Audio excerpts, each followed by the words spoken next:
Williamson County commissioners have just voted to approve an incentives package that gives Apple a tax break on its new campus. The tech giant announced it will expand its operations in North Austin last week.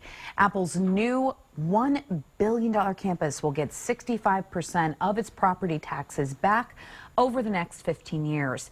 Apple will also have to invest $400 million in new campus and add in its new campus and add 4,000 jobs throughout the next 12 years.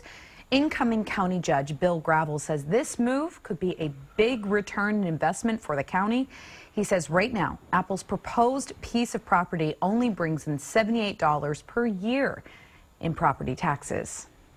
The people of Williamson County win big because we've taken property off the tax roll, appraised it, $78 in taxes that will be appraised in the hundreds of millions of dollars. So it's a big win.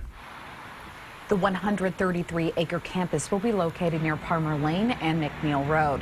Travis County approved a similar tax deal for Apple's original campus. For the first 10 years, the county gives Apple back its 60% of its property taxes. After that, the rebate shrinks to 40% for 5 years.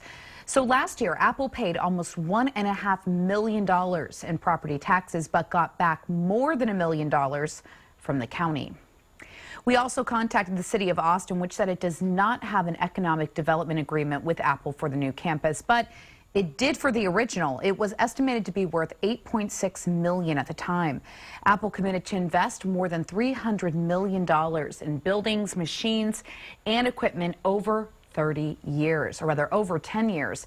It also agreed to maintain its original 3,100 jobs and create more than 3,600 new full-time jobs.